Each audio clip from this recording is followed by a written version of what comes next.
Welcome again, guys. Today, I want us to have a brief discussion about marriage. And what I want us to discuss today is, can a believer marry an unbeliever, expecting that through that marriage, non believer will be saved? Now, I want to ask you a question. Can a, can a trustful person marry a thief and make that thief to be trusted one? Hope you have the answer. Now, what I want us to understand about the concept of marriage is that marriage can make your life better or it can break your life completely. So, marriage can build your life or it can break your life. It depends with the choices you make. The answer to that question, a believer cannot marry an unbeliever. That is the answer. Why am I saying so?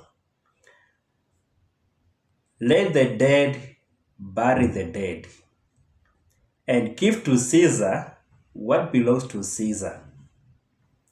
There is no way you are going to change that fact. So, if you are a believer, you must prepare yourself to marry a believer. And if you are not ready, that means you are not a believer, but you are just a judge choir or religious. Because if you're Muslims, they are believers and they go to the mosque. Now, when we talk about believers, I want us to understand in a broader way. You need also to understand the doctrine that you believe in. If you are a Catholic or a mainstream believer, you should not marry a charismatic believer, because mainstream, they have their way of worship, and Protestants or charismatic have their own way of worship.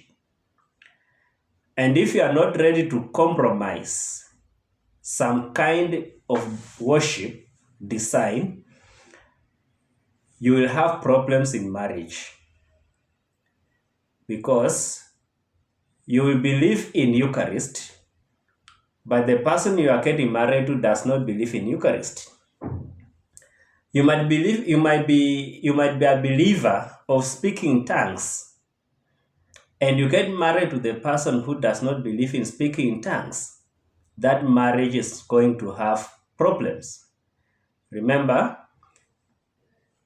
by the time we say that marriage is good, for those who listened my last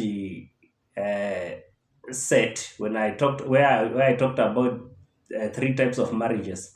So by the time we say that marriage is good, means you have come to an equilibrium point in terms of worship, in terms of investments, and in terms of thinking how to bring up children.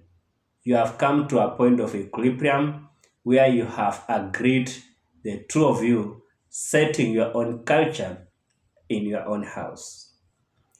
So, if you are a Catholic or an Anglican or an SDA, marry the person from your own religion and your own doctrine. Don't think that all Christians are the same. I'm a Christian and I'm a Bible scholar. I can tell you that all Christians are not the same.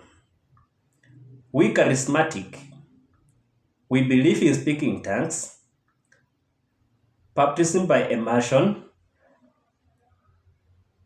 but Catholics, they don't believe in baptism by immersion.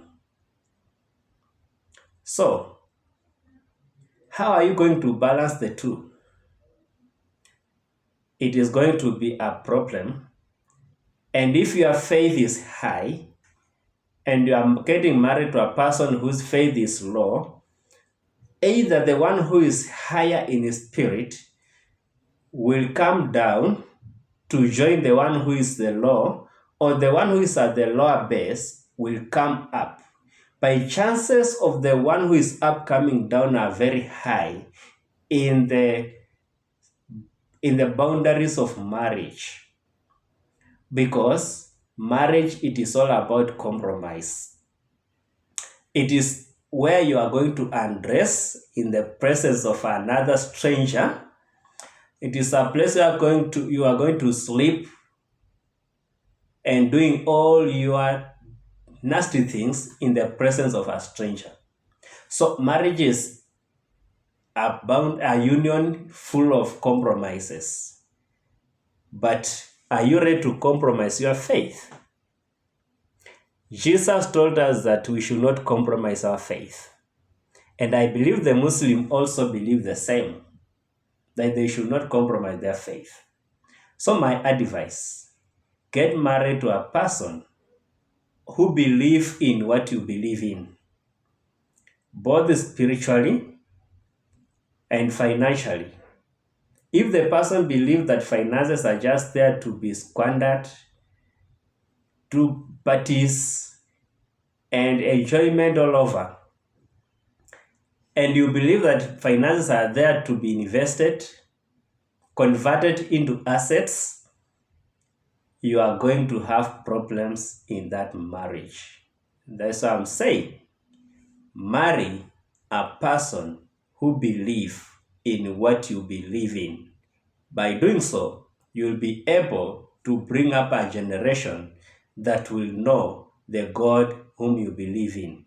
Remember, after Joshua, it came a generation that does not know God. But Joshua knew God, because after Moses, it came a generation that knows God, because Moses mentored them to understand the God he believes in. So, marry a person of the same denomination as yours.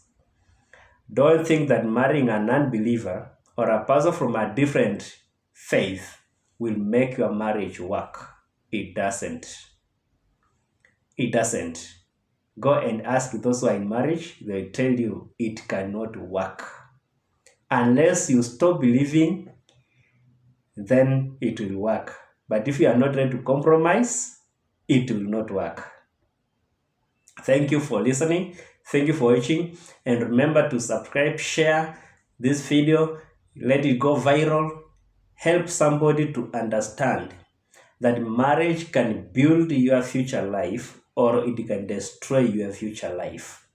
The choice remains with you.